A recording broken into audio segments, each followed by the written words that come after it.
Biasanya kalau membuat suatu produk itu kita ngobrol dulu, kita lihat-lihat dulu yang bagus seperti apa, yang rasanya seperti apa, kita coba. Nanti kalau rasanya udah cocok atau belum, kita biasanya saling tukar informasi seperti Jadi itu. emang idenya itu kita buat minuman yang basicnya itu ada tradisionalnya, tapi kita kemas dengan yang modern.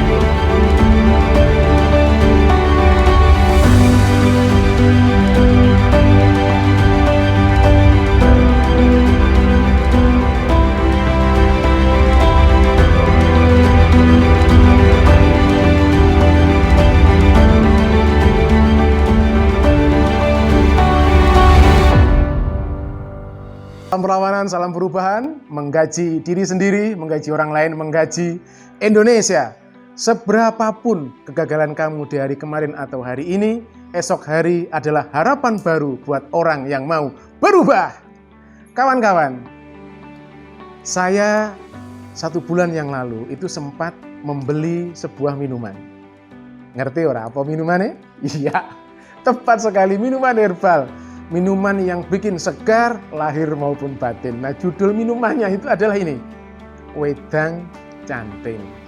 Saya waktu itu beli di selatannya Terminal Giwangan, tepatnya di toko namanya Toko DM. Saya beli 1, saya seduhlah sekeluarga itu. Wedian tenang. Oh, enak. Dan tak dinyana-nyana, 2 bulan kemudian saya akhirnya bisa sowan silaturahmi dengan ownernya ini. Minuman Wedang Canting, Mas Siva dan Mbak Nurma Atun. Gila teman-teman sekalian. Ini layak untuk kalian lihat ya videonya. Karena apa? Karena ternyata minuman segar yang menyehatkan itu pasarnya luar biasa besar. Dan salah satu penggiat usahanya yang lumayan sukses adalah pemilik produk ini, yang ternyata produknya juga cuma ini, banyak ya, nanti juga diulas sama yang punya. Dan hari ini saya di TKP yang saya maksudkan, Mas Siva, Mbak Atun, sugeng siang Mas, sehat-sehat? Alhamdulillah sehat ya. Ya Allah, saya terima kasih dikasih kesempatan untuk sowan dan main di workshopnya. Mas, pokoknya ini pengen ngobrol dan mendetailkan tentang informasi yang jenengan kerjakan ini. Saya minta yang pertama, saya dikenalkan bersama teman-teman ini biar tahu jenengan ini sopo dan sakjane usahanya itu apa kornya. Ayo dijawab yang siapa dulu. Ini suami istri ya. Ya, perkenalkan nama saya Nur Siva. Nur Siva, Pak. Kemudian saya asli dari Imogiri tepatnya, Pak. Iya. Kalau di sini tempatnya istri, seperti itu. Iya. NJ. Kebetulan produk ini dimulai dari 2016, Pak. 2016. 2016. NJ. Terus kita buat minuman, namanya minuman canting, Pak, namanya. Ya, ini ya. NJ. Oke. Minuman canting itu kenapa kok dinamakan minuman canting? Nah, itu kan di tempat saya di Imogiri sana, itu kan ada perkampungan namanya Batik Tulis, Pak. Siap, oke. Di sana tahu, ya. ada sekitar 1000 pengrajin batik. Ya. Nah, di sana kan di tempat kami itu kan ada gunung namanya Gunung Batik. Ya, tempat pengrajinnya itu. Nah, Gunung Batik. Nah, kemudian saya mencoba untuk membuat oleh-oleh khas sana.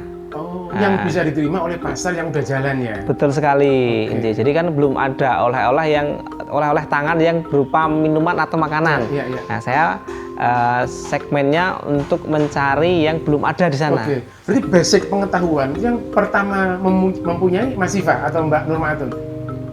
Oh, Mas Siva ya. Jadi formula canting ini jenengan yang memiliki. Oke. Kemudian kenapa akhirnya itu yang dipilih adalah minuman herbal dari sekian banyak peluang yang ada? Kok akhirnya nyemplungnya itu ke minuman? Kenapa, Mas? Ya, pertama karena skill ya. Kalau di tempat saya batik ya kebetulan saya nggak bisa. Makanya saya mencoba untuk sesuatu yang bisa saya buat. Nah, sesuatu yang bisa saya buat itu adalah minuman herbal.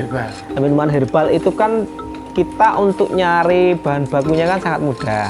pertama. Jadi kedua, untuk meraciknya pun kita semua orang sebenarnya juga bisa. Tinggal kita mencoba dan mencoba seperti itu. Memang skill sudah punya dulu ya. Skill sebenarnya kita belajar sih Pak. Kita tanya-tanya yang sudah punya produk sebelumnya, kita pelajari, kita tiru, kita modifikasi. Tapi kan menurut saya, yang saya pahami Mas selama ini, produk minuman herbal itu rata-rata kan belum pada dikemasin bubuk sasetan, tapi kan masih formulanya masih dari alam itu, dari jahe ya jahe seperti jahe itu, gulanya ya mongkol-mongkol kayak. Terus orang nggak bisa praktis untuk segera menseduhnya. Dan jenengan kan revolusi satu, packingnya udah memasuki pasar modern dan diterima oleh anak milenial. Formula dalamnya kebetulan juga kalau sekeluarga saya ini pas, bisa menikmati ya, segernya dapet, manisnya pas, juga racian herbalnya juga terasa sekali. Kok bisa akhirnya menemukan dan punya keberanian untuk memutuskan tidak menjual packing seperti teman-teman yang sudah ada, tapi produk keren seperti ini? Apakah ide Ibu atau ide Mas Siva juga? Atau berdua? Atau gimana? Bareng-bareng sebenarnya. Bareng-bareng, Kita kan biasanya kalau membuat suatu produk itu kita ngobrol dulu. Kita lihat-lihat dulu yang bagus seperti apa, yang rasanya seperti apa, kita coba. Nanti kalau rasanya udah cocok atau belum, kita biasanya saling tukar informasi. Seperti itu. Idenya itu kita buat minuman yang basicnya itu ada tradisionalnya, tapi kita kemas dengan yang lebih modern gitu. Jadi bukan untuk kalangan orang-orang tua saja, tapi gimana anak muda itu juga bisa tertarik minuman tapi diterima pasar modern ya. Nah, dulu awal ceritanya akhirnya berani memulai. Itu ceritanya gimana? Awalnya merintis, akhirnya nyemplung di usaha ini. Awalnya bagaimana? Kan di situ berhitung modal, berhitung pasar, berhitung produksi, berhitung nemuin supplier untuk pula barang-barang untuk Sudah awalnya memang keluarga punya basic, tinggal meneruskan atau berdarah-darah juga belajar untuk menghimpun semua itu? Kalau ke basic kita memang dari dasar ya, dari dasar kita mencoba untuk berani membuat sesuatu. Karena sebenarnya kalau untuk modal, sebenarnya modalnya kan nggak seberapa ya Pak ya. Modal nggak terlalu banyak juga. Kalau modal finansial nggak banyak ya. Nggak banyak. Tapi kalau modal pengetahuan, ya itu yang nggak semua orang bisa rasakan. Iya, kita belajar juga dari dari internet, dari segala macam. Produk-produk seperti itu yang bagus seperti apa, kita juga baca. Intinya memulai itu nggak ada kesulitan ya? Nggak ada kesulitan. Lantas jalan kemudian ya, langsung berdua? Iya. Langsung berdua kerjasama? Awalnya emang kita kerjakan sendiri dulu. Nah terus di kemudian hari jalan kan proses membesarkan usaha. Nah kiat-kiatnya piye Mas Mbak akhirnya bisa bertahan dari 2016 sekarang 2021, ada kisaran waktu 5 tahun. Nah kok bisa bertahan akhirnya sukses itu? Bagaimana kiat-kiat mengembangkannya itu? Kiat-kiatnya usaha seperti ini mungkin lebih ke inovasi juga. Terus inovasi kita juga inovasi, sama kita coba dari bahan-bahan yang tradisional itu kita buat beberapa produk-produk baru gitu. Inovasi, kemudian memunculkan produk baru. Yang bisa mungkin kita tes pasar dulu bagaimana responnya, dan alhamdulillah responnya itu positif gitu. Jadi intinya inovasi. Sampai akhirnya dengan dua variabel itu menemukan produk hampir ini ya. Jadi ada satu, itu adalah wedang canting, yang kedua adalah temulawak JZM itu. ZCM, Zia Citra Mandiri. Terus kemudian ada jahe gurah ini, kemudian ada JMIIM, jahe merah. Jahe merah instan Imogiri. Ini juga buatan Mas Siva sama Mbak Nurma Adun produknya. Dan kemudian juga ada yang kemasan botolan. Ini ekstrak jahe merah yang orang kalau mau nyeduhnya udah nggak butuh beli gula dulu di toko, tapi langsung tinggal ambil gelas, air panas, tinggal tuangkan, udah siap seduh. Jadi sangat praktis. Dan ini saya ngelihat udah bertebaran di Yogyakarta, diterima di hampir semua lapak-lapak pasar modern saya ngelihatnya ini. Oke, lanjut Mas. Nah, kemudian pada waktu itu mengembangkan, akhirnya memilih untuk bisa menginovasi usaha. Saya melihat ini inovasinya ini kan butuh satu adalah teknologi untuk proses produksinya. Pada waktu itu apakah menggunakan bank untuk membeli alat-alat produksi demi packing yang modern itu atau bagaimana, Mas? Ya, untuk awal-awal untuk mesin, iya kita ada pinjaman di perbankan. Jadi kita kan ada mesin, Sampai, ya. ada mesin kan hampir 80 juta. Jadi untuk mesin packingnya seperti itu kita ada pinjaman di perbankan juga. Ya berarti kan inovasi itu meliputi satu inovasi produk, yang kedua inovasi packing, yang ketiga inovasi marketing kali ya, karena butuh mengedukasi pasar yang luar biasa dengan menjajakan dagangan yang tidak lazim di pasaran. Dan akhirnya bisa diterima oleh pasar. Tapi ceritanya juga bagaimana?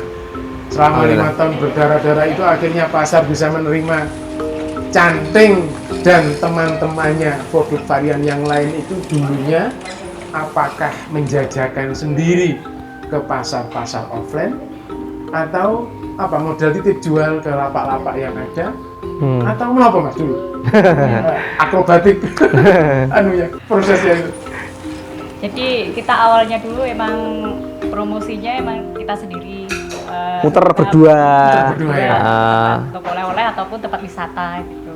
Terus seiring berjalannya waktu itu kan semakin banyak yang kenal, terus itu mulai ada reseller yang menjual secara online gitu. Terus ada bantuan juga dari pemerintah untuk mempromosikan produk lewat pameran-pameran seperti itu sangat membantu sekali promosi kita ya, sehingga bisa ikut pameran di luar kota seperti itu. Jadi bisa dikenal di luar selain di Jogja ini. Ya.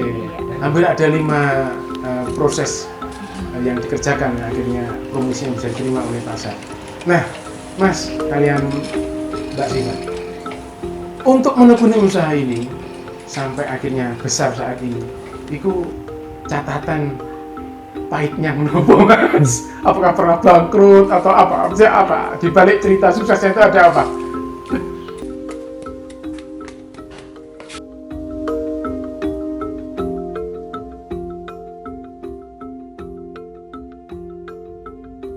Kalau selama ini alhamdulillah lurus saja. Mungkin kalau biasanya ada yang tempo, kita biasanya tempo, ada yang titip jual, ya?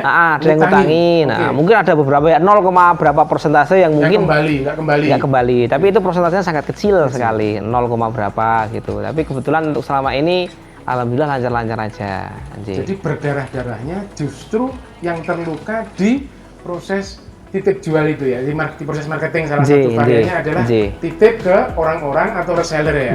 Yang itu ada sedikit tapi hanya 0, berapa itu yang uangnya nggak kembali. Jadi intinya manajemen yang dikerjakan oleh Mas Siva dan Mbak Abdul ini juga cukup luar biasa bagusnya, sehingga menutup kebocoran-kebocoran dan kebangkrutan-kebangkrutan yang lain. Mas, Nun Sewu, berkenankah kita dibolehkan untuk mengintip dapur produksinya di workshop? Boleh. Dan minta dijelaskan ya pada semua penonton ya, proses memulai dari memilih barang-barang, bahan-bahan yang dipilih sampai kemudian proses produksi seperti apa sampai closingnya di marketing. Kita menuju ke workshop.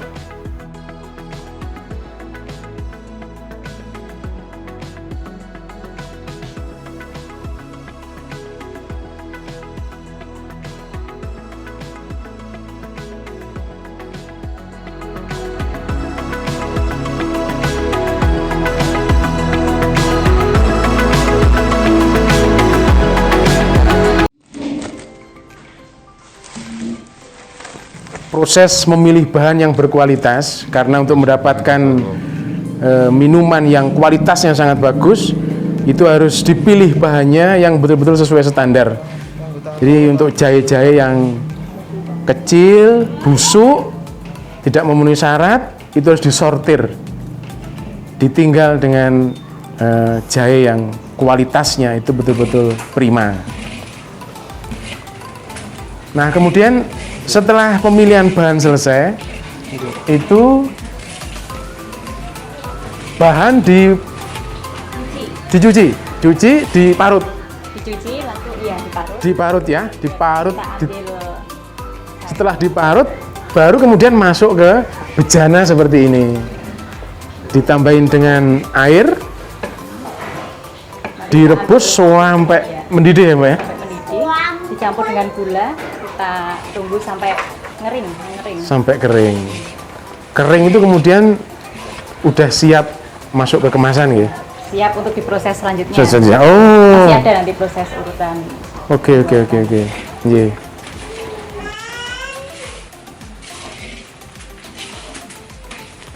Dari proses memilih bahan, kemudian dipun parut. Iya. Setelah diparut, masuk ke pengerebusan ya. Iya. Oke. Habis direbus, kemudian Nanti kita setelah dingin, ya. kita lakukan proses pencampuran produk dengan bahan-bahan lain. Oh, jadi di mix, Iya, dimix dengan bahan-bahan tambahan. Nah, seperti ini.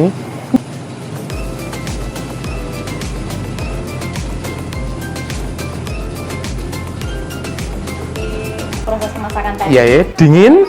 lalu kita masukkan ke mesin pencampur untuk ditambahkan bahan-bahan lain. Diaduk di sini ini ya. Sini iya. Oke. Sudah tercampur baru kita masukkan ke dalam mesin Oke. pengemasan packing. Nah,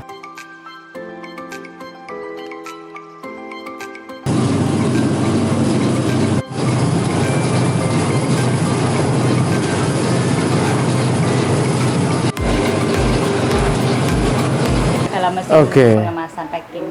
nah baru masuk ke packing.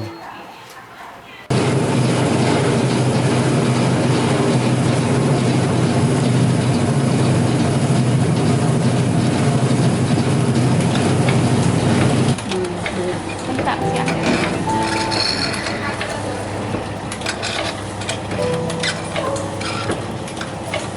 Ke mesin pencampur tadi, terus setelah tercampur kita masukkan ke dalam mesin ini.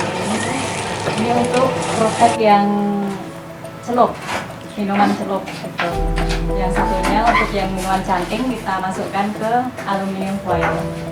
Jadi beda mesin Ya, teknologinya. mesin, Dan yang kawan-kawan perlu catat adalah saya menyaksikan sendiri proses produksi ini dikerjakan dengan cara yang sangat higienis. Pilihan mesin-mesinnya juga mesin-mesin yang teknologinya udah teknologi modern sehingga menghasilkan produk packing yang sangat sehat menurut saya itu. Kita utamakan untuk Sehat ya Mbak ya, higienis betul, higienis juga ya. Oke.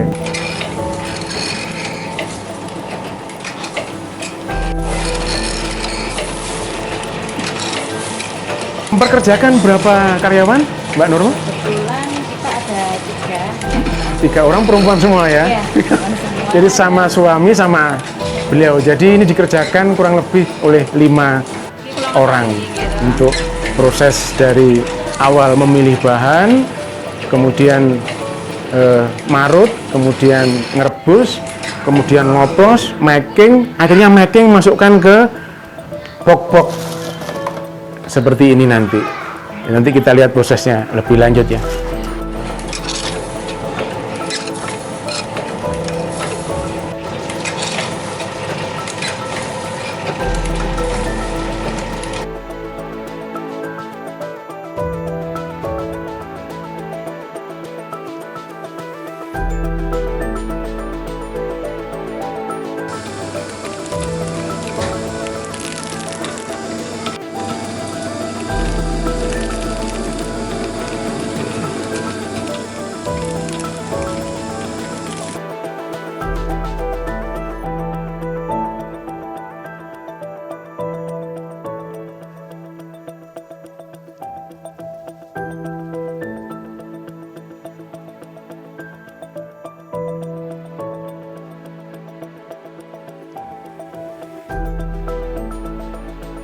Mungkin penasaran, ZCM sebagai core perusahaan yang dimiliki oleh Mbak Siva dan Mbak Atun ini sudah mampu memproduksi berapa varian saya minta dijelaskan kepada kalian semuanya.